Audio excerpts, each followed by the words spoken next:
Ladies and gentlemen, good day and welcome to the Majesco Limited analyst call. As a reminder, all participant lines will be in the listen-only mode. There will be an opportunity for you to ask questions after the presentation concludes. Should you need assistance during the conference, please signal an operator by pressing star and then 0 on your touchtone telephone. Please note that this conference is being recorded. I now hand over the conference to Mr. Diwakar Pingle from Christensen Advisory India. Thank you and over to you, sir. Thanks, Inba. It gives me great pleasure to welcome all of you for this analyst call. After acquiring the promoters in the promoter group stake in Majesco Limited earlier this year and pursuant to the closure of the open offer, the control of management of Majesco Limited is now with the Aurum Group. This is an introductory call that the Aurum management is doing to kind of appraise analysts of the business model and outlook going forward. To do this, representing the management today, we have Mr. Ashish Devra, founder and CEO of Aurum Ventures, Mr. Srirang Athalye, President Aurum Ventures and Director, Majesco Limited, and Mr. Onkar Shekye, Executive Director, Majesco Limited, and Mr. Concall, CFO of Majesco Limited. I'll now request Srirang to start the call with a brief background about Aurum. Srirang, over to you. Thank you, Diwakar. Thanks for the introduction. Good afternoon, all. Given this is our first call, I'll spend a few minutes in elaborating on what Aurum is and what we have done in recent past. We are a new age technology-driven real estate company with a track record of value creation in sectors like telecom, aviation, and renewable energy. Our experience in technology goes back to 1999, when we were the first company in the country to create a metro area network by laying optic fibers in Mumbai. Since then, we have successfully invested in multiple sectors and for last decade into real estate. Despite being privately owned, we have adopted a strong corporate governance and transparency culture, which has enabled us to attract institutional capital allocators and sovereign wealth funds like Wilbur Ross, Warburg Pincus, Goldman Sachs, and CapitaLand in various ventures. Our real estate arm is actively engaged in development in Mumbai metropolitan region. Our flagship project, Aurum Q Park, is one of the best built campuses in India and hosts international banks like Axis, ICICI, First Rank, and South African Metropolitan Group.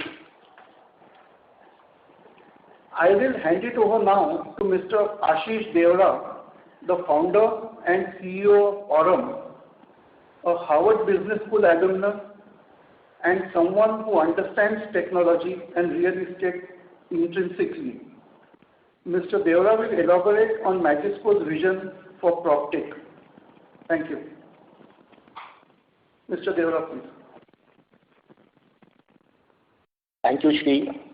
Thank you, Diwakar. Welcome, everybody. I am extremely pleased to talk to the analyst community today, post Aurum acquiring 35% stake and control in Majesco Limited. I am glad to have all of you on the call today. The call will not be, it should be started by actually acknowledging the confidence that each one of you have shown in Majesco over the past 5 years. It has been a very interesting journey that Majesco has gone through, right from de-emerging from Mastech to selling their business to a private equity called Thoma Bravo, and it has been an extremely successful and rewarding journey for all its stakeholders. Similarly, as a group, as Aurum, to elaborate on what Shri already mentioned, we have always focused on value creation for our stakeholders. And when I mean the stakeholders, of course, our customers, our team, the capital allocators, the investors, the bank, the lenders, the regulators, and each one of us who we touch in day-to-day of our lives. We are also very focused on some very important aspects of businesses. Personally, I'm invested myself in looking into environmental governance, some of the social aspects, and that is something that drives us, and we will continue to do so with renewed vigor, and we'll try to raise the bar with every new acquisition. Let me now talk a little bit about the size of the Indian real estate sector. Some of these data is already there in public domain, and most of you must be knowing this data, but I would like to bring it out just to set the context of this call. The Indian real estate sector is expected to reach $1 trillion by 2030, $1 trillion. It is expected to contribute more than 10% to the GDP, then GDP in 2030. We have more than 100,000 registered real estate developers in India. The registered real estate developers today can be divided between the ones who are well organized and ones who are not so well organized. We are seeing a trend of increasing market share of corporate developers in real estate sector, and we believe that this sector will be consolidated in hands of organized developers in near future. Our sector is also increasingly attracting large global capital from sovereign wealth funds, from large international investors. This is helping the sector to become even more organized. So already we see a trend of organized developers kind of making more active participation, and capital also, global capital also catalyzing the sector to become even more organized. We feel that as the market grows with compliant participants, as the market grows with more organized developers, the need for technology, the need for digital transformation will increase exponentially in real estate sector. With Majesco, we feel that it is our responsibility and an opportunity to bring digital transformation into the complete value chain of the real estate sector.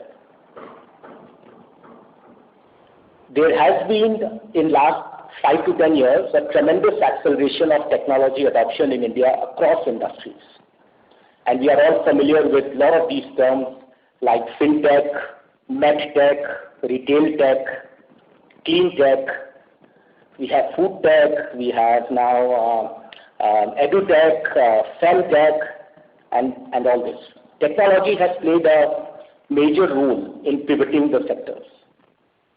We all know that the scale and importance of real estate as an asset class, and being a B2C business, it can be equated to sectors like financial service, education, retail, and food.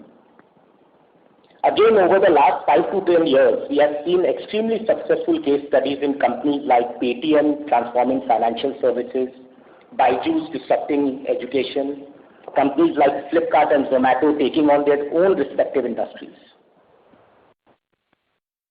I would like to humbly point out here that Majesco has built a very successful business in InsurTech in the same last 5 to 6 years. And we feel that Majesco will once again, lead real estate industry on a similar path and will result into emergence of an integrated PropTech ecosystem. And I'm going to repeat this word integrated PropTech ecosystem a couple times now. We also believe that having an understanding of technology along with real estate experience, we are best suited to create an integrated PropTech ecosystem. So what is PropTech? According to us, PropTech is the usage of technology for efficiently creating, monetizing, maintaining, and allocating capital to real estate. We believe that PropTech is still at emerging stage and will evolve very rapidly in near future. Let me walk you through some peer sector analysis. 5 years ago in 2016, investment in Indian fintech sector stood at $216 million. Today in 2021, as you all know, we have 10 super successful companies in fintech sector, and they have been commonly tagged as unicorns. Similarly, in 2020, investment in Indian PropTech sector is around $300 to $400 million. We think that PropTech as a sector has started evolving and certainly has the potential to nurture multiple homegrown unicorns in next 5 years or so. Let me talk about some global PropTech scenario which is even more interesting. Globally, more than 800 technology companies in real estate sector are present. 8,000 technology companies in real estate sector. Europe and North America, which has 17% of their global population, actually have 73% of these 8,000 companies. So India has a long way to catch on to digital transformation in real estate sector. As of yesterday, top 9 PropTech companies listed in US have a combined market cap of $100 billion. This is the data as of yesterday. Coming back to Majesco, our vision in Majesco is to build an integrated ecosystem, integrated real estate ecosystem with user persona-driven interfaces, some personalized and dynamic content. We should automate this with API framework and support this with integrated contact center capabilities which we have in-house. We need to further drive this with data analytics to bring efficiency and enhanced decision making into real estate sector. And of course, the challenge is to roll all this into one super app. That is what our idea is. We will be following an inorganic and organic path towards building this PropTech ecosystem. We are in active conversation with the best PropTech teams across India, and we look forward to integrating their products and solutions within our ecosystem. I will now like to invite Onkar, Executive Director in Majesco, to speak about our first PropTech acquisition of K2V2, one of the leading CRM technology companies in Indian real estate. Thank you. Thank you very much, sir. Talking about K2V2's acquisition, well, in line with our vision as very well elaborated by Ashish ji, I would like to apprise that we are set to acquire 51% in K2V2 Technologies for a consideration of 40 crores Indian rupees. Well, K2V2 is a software technology firm providing software SaaS-based products, services, and enterprise solutions required specifically for the real estate industry. It has a portfolio of PropTech products like Sell.Do and Kailash. It also has a real estate brokerage and digital marketing business. With this acquisition, we have jump-started in a way our journey to create India's first real estate technology ecosystem. K2V2 holds substantial market share in real estate CRM, sales automation and marketing. And since its inception, K2V2's software products and services have managed sale of $12 billion worth of real estate inventory. It has managed 15 million customer interactions, 15 million customers, 450 million customer interactions as well. We can actually call Sell.Do the sales force of real estate in India. With K2V2, we now have a 200 people team, experienced team, who has a 10+ year of real estate software and marketing experience.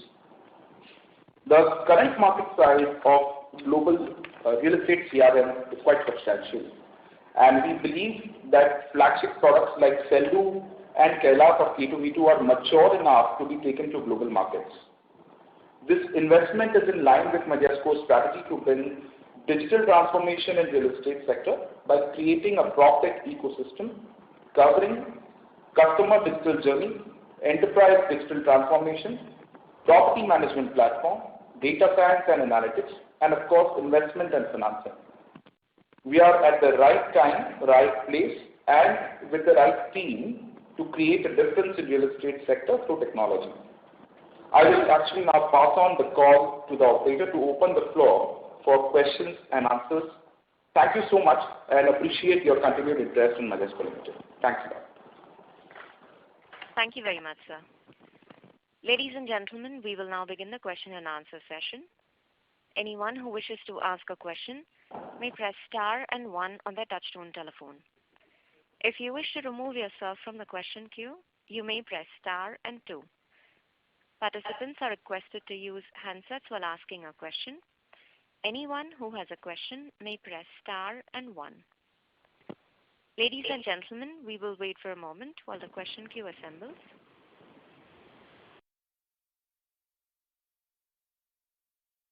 Our first question is from the line of Faisal Hawa from HT Hawa and Company. Please go ahead. So, I'm going to build up an ecosystem by buying up different companies which will be relevant to the industry, and some strategy where we keep on buying companies.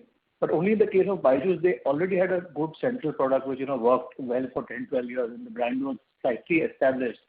So in our case, that advantage is not there, except for the fact that you are already a real estate developer. So how will we really build up this entire ecosystem, and where will the funding come from? So this is Ashish here. Thank you for your question.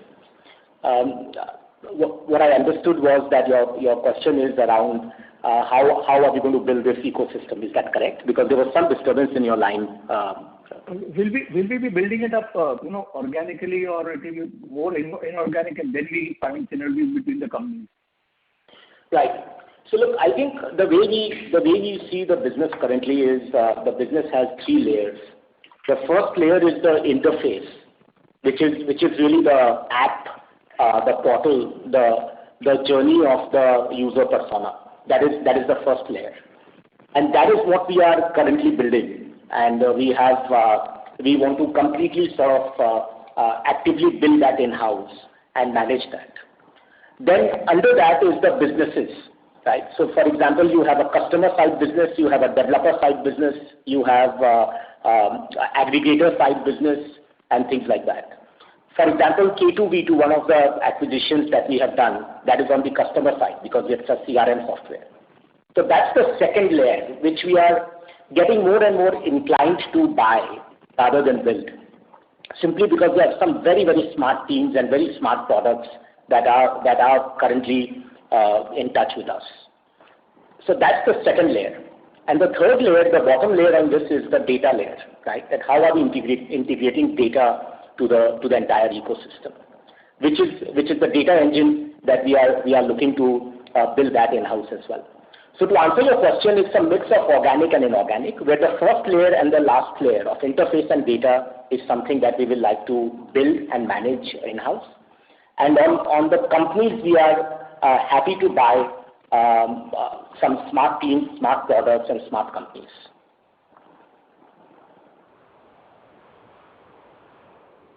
Mr. Hawa, do you have any more questions? Thank you.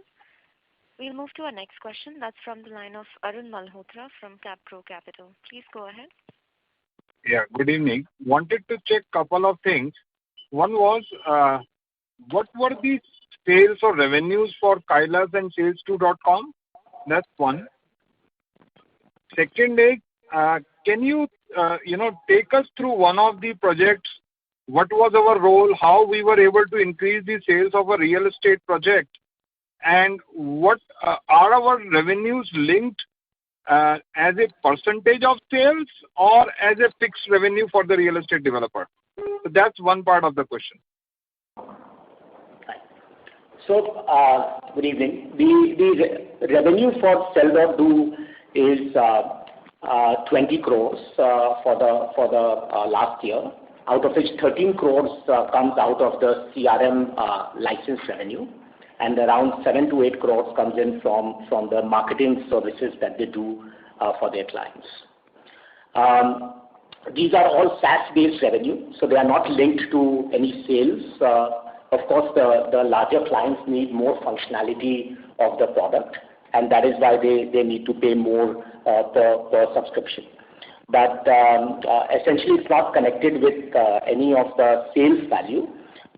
We have a model where the pricing is about fixed per license, and then there is scalable modular functionalities in that which one subscribes to. And you have top real estate clients currently who are on our CRM at Sell.do. Sure. Secondly, what is the status of the real estate which we have in Mumbai? What is the tenancy, and that's one, and what is the cash value on the book? So, cash value on the book, I will request Kunal to deal with. Kunal is in Calcutta, but he's on the call. Yes, the cash value right now will be around 135 crores of rupees as on 30th of June. Sure. So as far as real estate is concerned, which I think was your other question, we have now 180,000 square feet of real estate which is fully built out. Obviously, due to COVID, the space has not been leased out. We are at Aurum. We already have over last 3 years leased 1.1 million square feet in this micro market. So we understand the market better than most of the other players here. We think that as soon as the markets open up in next couple months, we will get decent traction for leasing into these 180,000 square feet. But the way I see it, this is something that the company already has. Leasing revenue will not be a substantial revenue going forward. However, it's an empty space that we own, and to optimize that, we need to lease that as soon as possible. Sure. That's it. Thank you. Thank you. Thank you. Before we take our next question, we would like to remind participants to ask a question. You may enter star and 1. Our next question is from the line of Piyush Mehta from Caprice Investments. Please go ahead. Hi, am I audible? Yes, you are, sir. Hi. Good evening, gentlemen. Exciting to hear about what you guys are doing. So I think part of my question was asked by the previous investor, Arun. Upon the question was if I could understand the product life cycle, as in if a client comes to me, what all do I offer him, and what are the places where I am charging him? Usually, sorry to interrupt. Your voice is a little muffled. We are not able to hear clearly. We can hear you, but we are not able to comprehend the question. Am I audible now? Yes, this is a little better. Okay. So what I'm saying is, Arun had asked part of the question, but I wanted to know what is a typical product life cycle in terms of if I have a client, how is he enrolled in, and then what are the services that we offer, and where all are we charging him, and what is the license fee that you talk about? So what is the typical license fee amount, and who else is doing what we are already doing currently, who are our clients, and so these are the questions to start with. Sure. So I think your question is more towards understanding the CRM product that is now a part of our ecosystem. Let me put it this way. How do we pitching to a client, as in this is a product, this is what we do, and this is what will be the benefits that will accrue? Noted. So one thing is that both products, in fact, Sell.do is specifically built out for real estate. That has been its single most USP.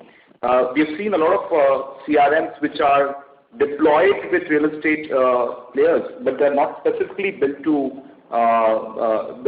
the real estate domain. So that actually has been built in such a way that it keeps in mind the requirements of a real estate value chain, right from pre-sales, sales to post-sales. It's a completely seamless, integrated CRM which takes care of all these three modules.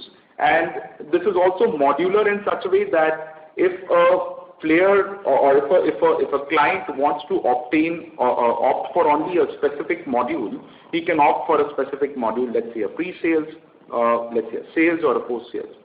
Typically, pre-sales module which is deployed in a SaaS format requires 7 to 10 days to be deployed after you close out the understanding of the number of licenses and number of users and the specific requirement for it. There is also a virtual pitch module in this called Iris, where you can actually virtually take all your clients all the real estate customers through the product understanding virtually. You do not need any physical interaction. That module takes anywhere between 1 week to 3 weeks to be deployed, depending on the availability of the relevant collateral required to market that product. So this is also quite crucial because the sales module, which tracks all the negotiations, all the document flow, all the customer interactions, both the pre-sales and the sales module work closely in tandem with each other, and they actually help with a better turnaround time for a sales cycle. The third module, which is the most complex module and which is also has a longer, I would say, implementation period, takes 30 days to get implemented, wherein the entire inventory of a real estate project is mapped in that CRM, and you also map various user journeys for that particular project. There's a lot of automation also built on top of post-sales, and this automation is again a USP because this automation happens through omni-channel. So if you look at it, to summarize, between a week to a month is the implementation cycle of this product, and that is also one of the single largest USPs of the CRM. Understood. Thanks for that. I'd also like to add here that it's one of a very matured team and a product in real estate CRM in India. And we spoke to many clients. It's the first acquisition that Majesco is doing. So we did speak to many of their clients. Each one of us here spent a lot of time with the team to understand what they have been doing. And the 60 people tech team that they have in their development side is a, I think, very smart team and led by very, very smart promoters, the 3 promoters who have been working together for 10 years. I think this product is ready to go global. From Majesco, we will be able to probably put that tailwinds in the company and be able to take this product global. I would also like to say here that this is one product on the customer journey of the entire PropTech ecosystem. Right, and I mean this is the first one, and it's one of the better companies in the country. But you will see some other interesting companies that we are in active conversation with over next few months and few quarters. Okay, thanks a lot. So then, at the start of in the opening remark, you mentioned that PropTech is somewhere around say $250-300 million kind of an investment that have gone into PropTech, and so I'm assuming that was in India. So there would be, I'm believing that there will be a few other players who are doing something similar, if not entirely similar. So who are the other large guys who are doing this?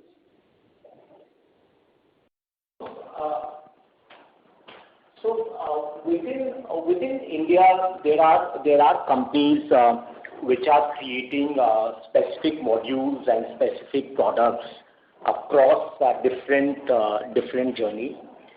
We haven't come through somebody who is sort of looking at creating the entire ecosystem. probably because most of these technology companies don't have the real estate experience, and that is why for them to map the entire journey is also that much more complex. But yes, globally you have several companies, and it's a lot more mature market now. As I was trying to say that there are, I think, 9 or 10 companies which combined market cap is already $100 billion. It's a very, very mature industry in US and Europe. Okay. One of the companies in that list is a company called RealPage, and that has been bought over by Thoma Bravo. And Thoma Bravo is the same company which bought Majesco's insurance business. So within 2 months of buying Majesco's insurance business, they bought a company called RealPage, and RealPage is one of the bigger PropTechs across globe. Okay, thanks. That's very helpful. So just one last question. When you say, so a typical tech product will do 2 things. One, of course, will make life simple for the user, and other would be maybe increase efficiency or, as you mentioned, faster turnaround time. But is there a metrics to measure these qualitative factors? That's my last question. Yes, that's an interesting question, and it again brings back to having a larger vision of how do we have an integrated ecosystem of PropTech. The existing product, the CRM product, does have that capability where you are able to actually map the user interaction that happens on the platform. So you will be able to give out, the client or the developer will be able to get real-time analytics of what have been the data insight for that customer interaction. For example, if the customer is spending more time on a particular amenity for a project, he will be able to understand, okay, this amenity is going well. Probably I can use the same amenity spec in the next project. And that really helps in data-driven decisions. It also falls in line with our larger PropTech ecosystem vision to have a data-driven decision framework. To add to what Onkar just said, I mean, I think you are hitting it on the nail here, that B2C really cares about simplicity, right? And B2B really cares about efficiency, right? So if you are mapping a B2C journey, then we really think about designing an experience to engage and convert and create loyalty with them, right? That's the real idea. And that is about simplifying their journey, to answer your question. Whereas when you look at a B2B, when you are talking to the developers, when you are talking to the aggregators, then you are talking about how to enhance efficiency, how to enhance productivity. And there we are sort of talking about digital process automation, right? We are saying that how can we manage their workflow management and make that more productive. So yes, the simplicity is on the B2C side, and efficiency and productivity is on B2B side. So we need to bring both together. Okay. Great. Thank you so much for the detailed explanation. I would love to follow over the next few quarters how our journey pans out. We'll also try and look over RealPage, the global that you mentioned. But thank you very much, and good luck to the team, and all the best for the future. Thank you. Thank you. Thank you, Piyushji. Thank you. Our next question is from the line of Sunil Kumar Chordia, an individual investor. Please go ahead. Hi Piyush, this is Sunil. I just want to come back to the actual Majesco offer. It says, according to offer letter page number 14, that the target company, the name will be changed within 30 working days. It will not include any word which says Majesco. So I would like to know what's the new name. Second, when you bought the company Majesco, what did you actually have it in hand? As in, I'm told that you have 100 crores of cash on books and 1,15,000 square feet. I would like to know the value of that, the square feet which we hold. Two, and the third point would be K2V2. How many divisions do we have? One was Sell.Do. What was the other one? I wish to know that. Yeah. Hi, I'm Srirang here. Yeah. And your first question was the name change as was given in the open offer letter. Right. And in the last board meeting, the board has taken up this topic as the open offer was closed, and board has approved the new name to be Aurum PropTech Limited. And we will be moving towards completing the formalities after getting shareholder approval for that, and we will move forward with change of the name, and the new name will not contain Majesco at all. Right. Right. So your second question was about the assets that the company held pre we acquired, and more or less it's the same assets that company currently continues to hold. So it's a cash a bit in excess of 120 odd crores, which lies in the books of Majesco. Right. And over and above that, we have two buildings of around 112,000 square feet. When we had bought the company, the second building was sort of getting completed. That has now been completed and is ready to be leased. We expect and we hope that as the markets open up now and the leasing traction comes in, we will do that over next couple quarters. So that's really the asset base. Omkar, you want to take the CRM question? Right, absolutely. So, interesting question on K2V2 and obviously a lot of curiosity around it. Again, bringing back to how it ties up with our larger PropTech integrated ecosystem. K2V2 has got two products. One is Sell.Do. The other one is Kailas, which is built over their experience of the last 10 years of creating CRM products. They have done a lot of learning on Sell.Do and upgraded this CRM product to Kailas. Kailas is actually agnostic to any industry. It can be deployed in any industry. It is also built on a new age microservices platform, which can be integrated with any omni-channel communication. That has been one of its USP.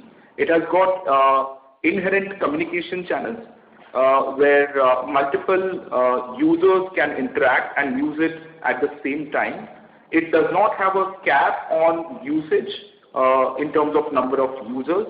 So a license comes at $100 and you can have n number of users using it at the same time. The most important thing of Kailas is that you could also run any e-commerce platform on top of it. So these are the two products really that are available with the team right now. And of course, the team is also working a lot of automation in sales and marketing, and also some new products that could be rolled out on the aggregation front. Right. Right. And what would be the top line for Sell.Do and Kailas, if you can brief me on that, last year? Sure. So Kailas is a new product. It has just been, I would say, rolled out in June this year. There's been a lot of activation done around it. Sell.Do has done a revenue close to 13 crore. And bringing back to an earlier statement that we've done is that 13 crores of revenue is purely SaaS-based revenue. So this is all subscription-based revenue, which has got a recurring form and nature. And total revenue is 20 crores, out of which around 7 crores to 8 crores comes from the marketing activities that they take up. So the 20 crores is for Sell.Do, right? Right. So 13 crores is Sell.Do plus 7 crores of automation revenue. Put together is 20 crores. 20 crores for K2V2 as a top line would be the right inference. Okay. Right. Got it. Yep. So thank you so much. Wish you all the success. Thank you, Sunil Kumarji. Thank you. Thank you. A reminder to our participants, if you wish to ask a question, you may press star and 1. Our next question is from the line of Manoj Dua from Geometric. Please go ahead. Good afternoon, sir. How much money would be needed in K2V2 every year to grow? I don't know what is the profitability and what is the investment needed to make this company grow. This is my first question. So we have committed 40 crores to K2V2, and we like to bring to your sort of attention here that this 40 crores is staggered into two phases, into two parts. The one that will be an immediate tranche will be 18 crores, and in that 18 crores we will be acquiring 40% of the company. So essentially we have made it into two steps, where 18 crores in the first tranche and 22 crores in the second tranche. The second tranche of 22 crores is conditional on the company reaching 54 crores of annual run rate. So 18 crores now, 22 crores over next 12 to 18 months. That's how we have done this 40 crore commitment to K2V2. I don't think the company will require any further cash as far as our understanding of the numbers are. I would also like to say that K2V2, by the way, has always been profitable. It has been profitable for the last 3 to 4 years. So it's been run by a lot of financial discipline and financial prudence, even now by existing promoters.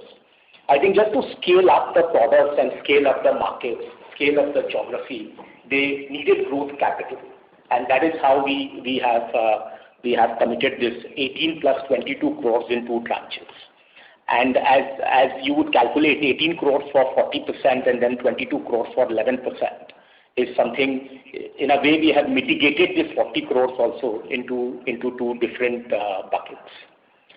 That's the structure with K2V2.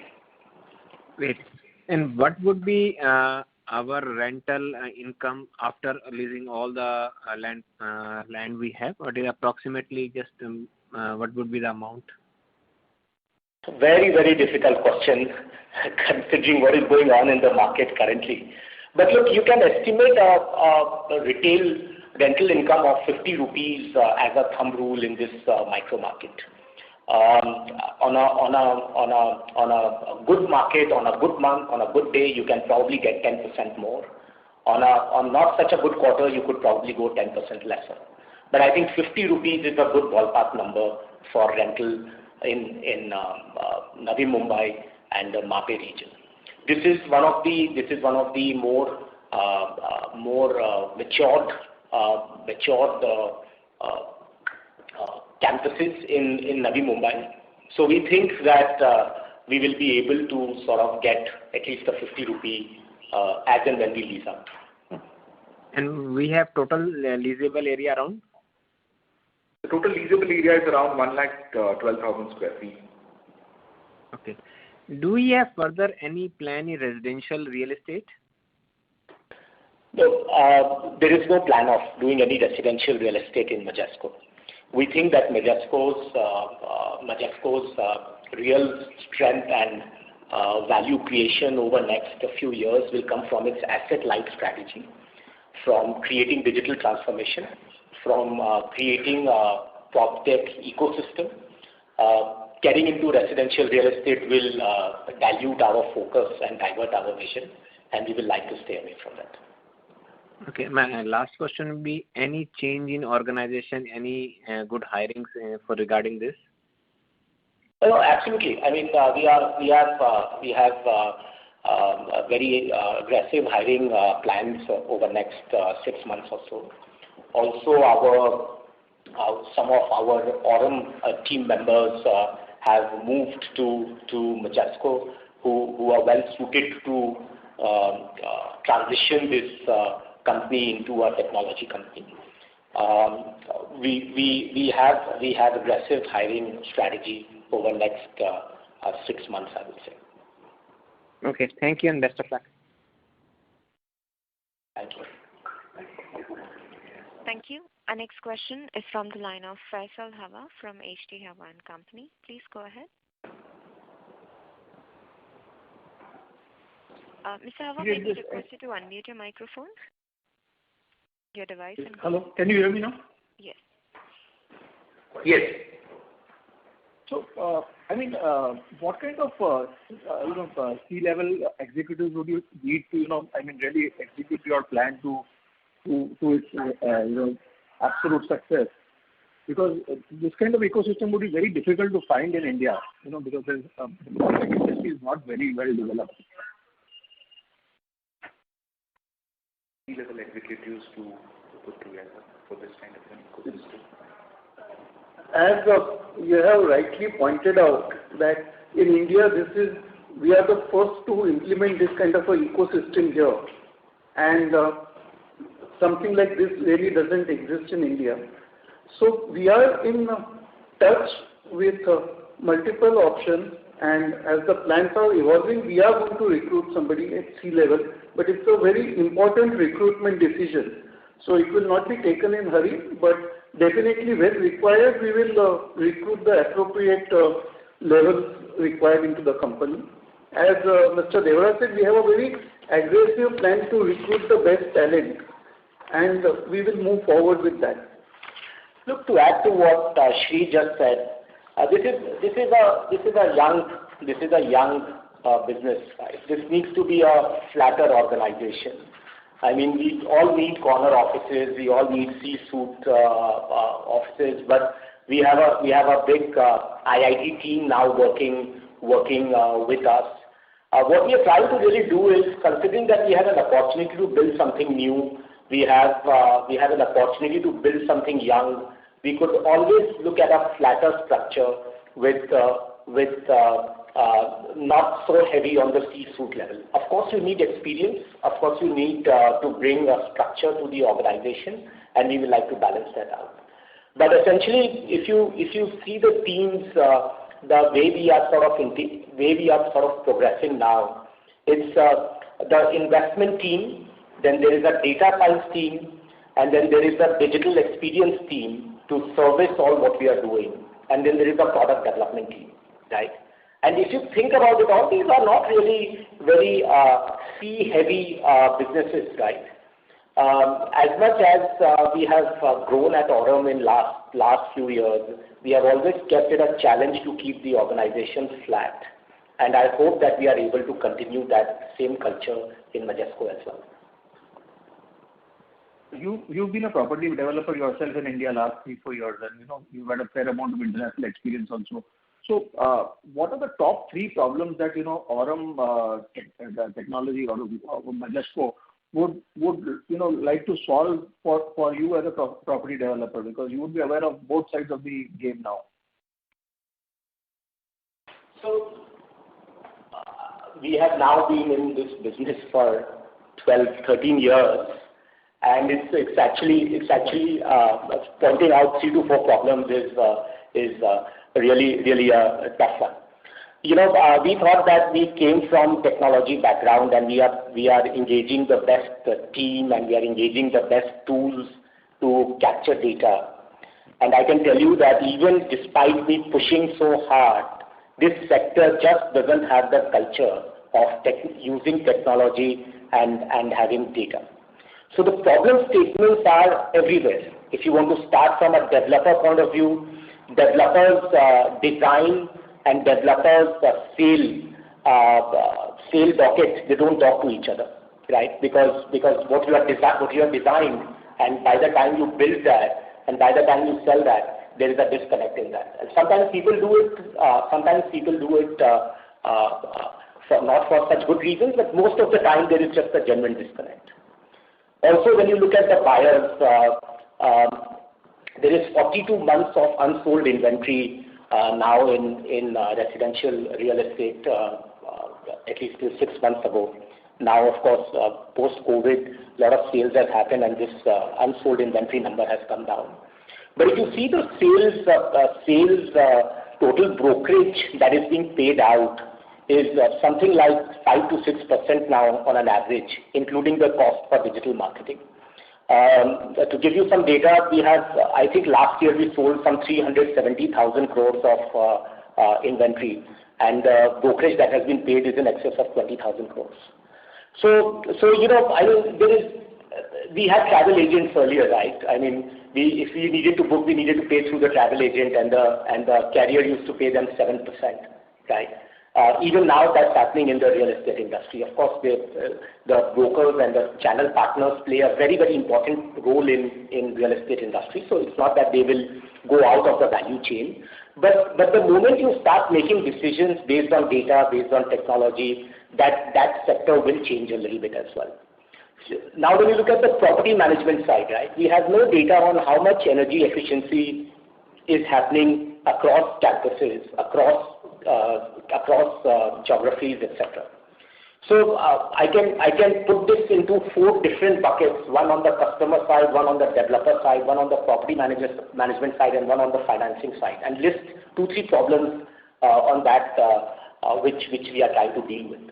And what we have done is we have got the business analysts from our internal teams to write these problem statements that we are trying to sort of deal with while we are integrating a PropTech ecosystem.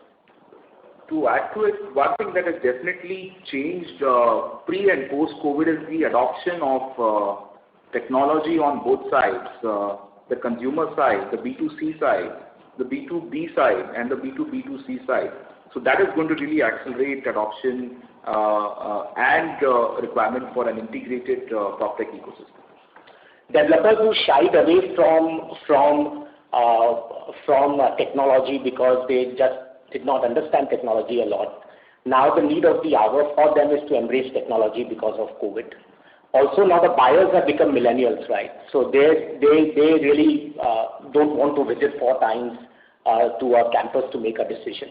They are happy to have a virtual journey. They are happy to see the project on a 360-degree view through an augmented and virtual reality, and then just sort of visit instead of 4 times, probably 2 times to make a decision.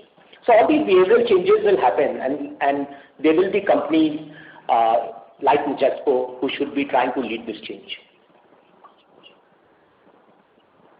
I think it is to me so well, I mean, now I can see that there are so many opportunities, and it is now, I think, just the strategy and the execution that you need to do at Majesco to really, I mean, I couldn't even imagine that there were so many, things that can be addressed with technology. Thank you very much for explaining it so well.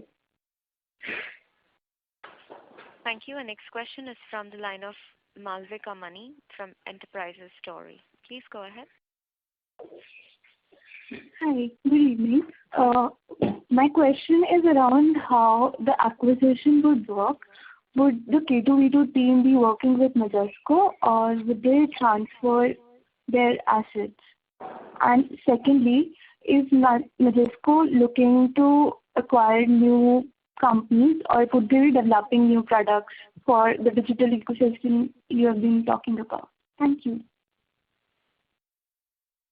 So, look, what we have tried to do with K2V2, and we are trying to do that with some of the other companies also, where we are looking to invest, is that we are investing 51% into these companies.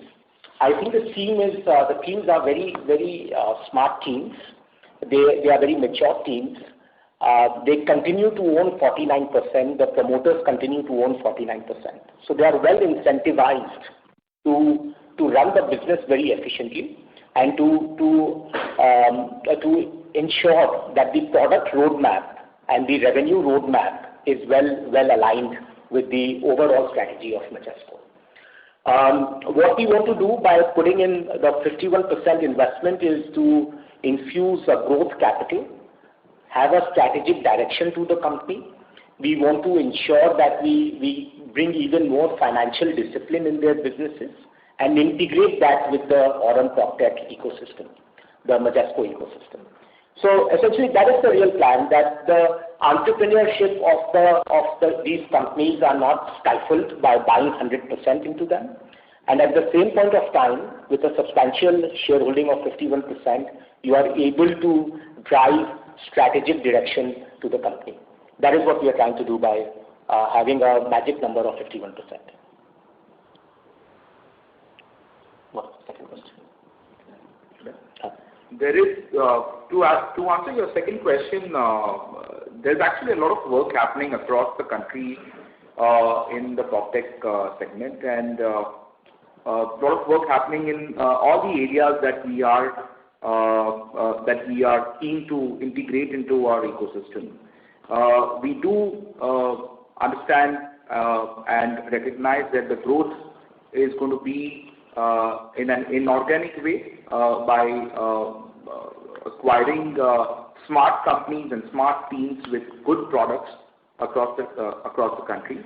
One thing that I would definitely like to bring your attention to is that this growth is going to be similar to what happened in the fintech industry over the last 1 decade. From 2011 to 2020, fintech has really grown exponentially, and it started all in 2011. And similarly, there were young teams who got infused with growth capital between 2016 to 2021. I'll just give you a data point that close to an investment of around 2 billion was made in the fintech side in India in 2016, and we all understand and we all know where fintech has reached today.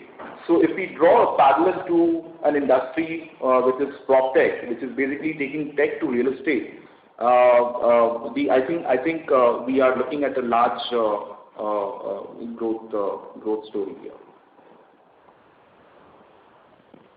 All right, thank you. Thank you so much. Thank you. Thank you. As there are no further questions from the participants, I would now like to hand the floor over to Mr. Ashish Deora for closing comments. Over to you, sir. So, thank you everybody to participate in this very engaging call. It's my privilege and pleasure to sort of try to bring some thought leadership into the PropTech sector per se. I think the sector is in its evolving phase. It's destined to grow. It's bound to grow. Real estate as an asset class is one of the largest asset class, and it needs to be transformed. It needs to be digitized. It needs to be disrupted, and it needs to be democratized. And we at Majesco will try to play a humble and active role in creating this PropTech ecosystem. I thank each one of you to participate and actively engage with us, and I look forward to engaging with you in future. Thank you, members of the management. Ladies and gentlemen, on behalf of Majesco Limited, that concludes this conference. Thank you for joining us, and you may now disconnect your lines.